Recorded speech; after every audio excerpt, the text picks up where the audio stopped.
Hi, my name's Paul De Beer, and I'm a managing director and a passionate one as that. I love working with businesses and helping businesses grow, be more successful, transform themselves. I have a vast history across different industries, both managing the businesses and consulting in the business. And I believe this gives me a distinct advantage to be able to step into any business and really help them step to a new level. So an MD role isn't really a very easy role. It can be very fulfilling, but very, very challenging. So if you think of it, the MD at the end of the day is accountable to make sure the business is performing today, but also making sure that the business is sustainable and performing in the long term. And these things are quite key to balance.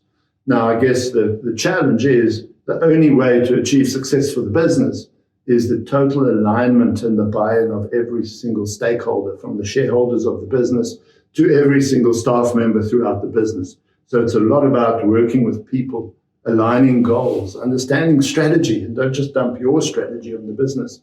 Make sure that strategy speaks to what people see in the business and they have been heard.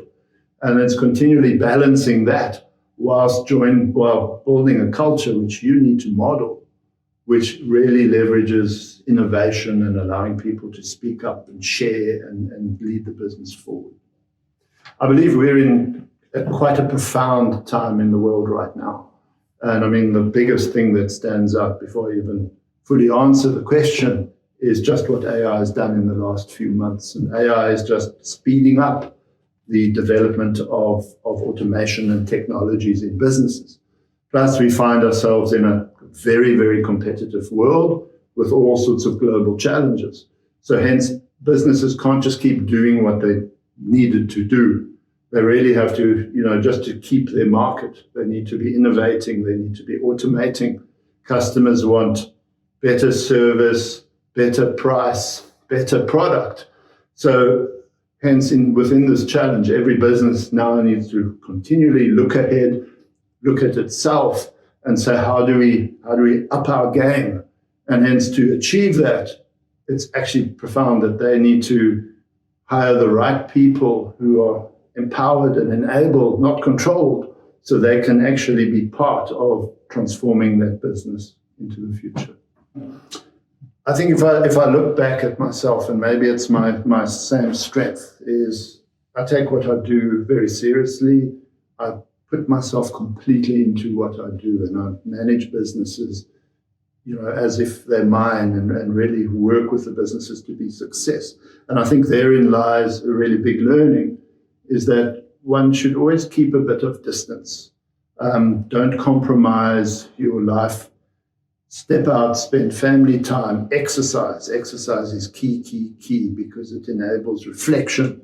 And that time out, reflecting, will actually bring back massive value to the quality of thinking in the business you're in, also make you a lot happier. And if you're happier, you're going to be managing a happier business.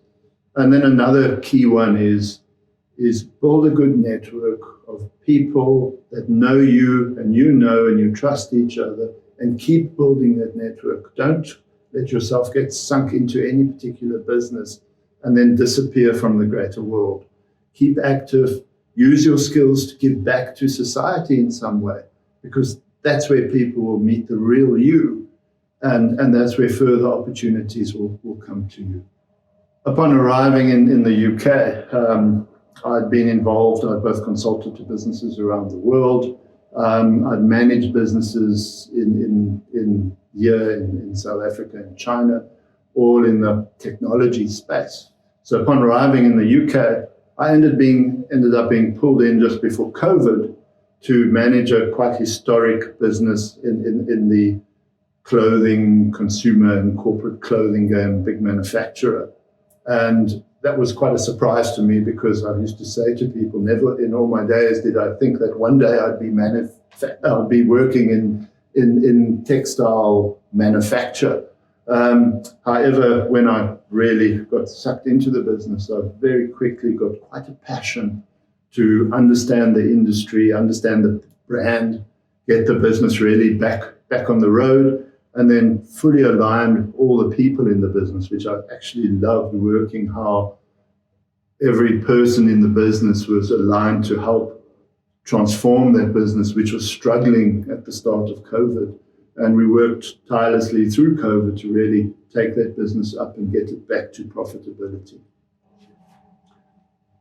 I love to take time out, and as I'm learning as I get older how important that time is. So there are so many things I've done to re-energize myself.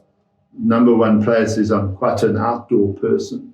So, right now, if I focus on what do I do, we're very fortunate to live next to some beautiful woods. So I love walking in those woods with my wife and my dog and just taking time out and talking.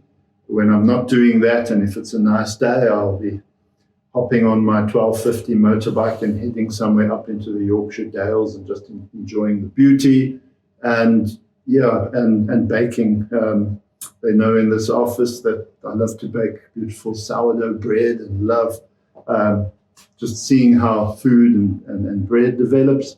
And similarly, throughout my career, I've had so many hobbies. For 20 odd years, I was an ultra distance runner. I've been a mountain bike cyclist who's done some massive stage races around the world. I've been a scuba diver. So I'm always about getting new experiences and challenging myself, because that's what life's about. In terms of a secret to success, it's something I had to really think about, because you don't think about your secrets. And I think inside of me, I have quite a drive for success and wanting things to be better. For me, mediocre is not good enough, because if you're mediocre, things are changing so quickly, that's not going to be sustainable. So I think a lot of my drive is firstly wanting success and then realizing it's about the alignment of people and taking people forward. I'm also quite visionary, so I tend to look ahead and see what's coming and then come back to where we are and say, this is what we have to do to keep pace of change. So very driven within me, and I'm always learning. I love learning, so I'll be reading, watching, learning, pushing myself to new levels. And I think it's I guess, from a place of passion. I want to make a difference, and everything I do, I'll try influence and engage. I've lectured in many MBA classes. I'm doing the same right now, and it's about give back and making a difference in the world.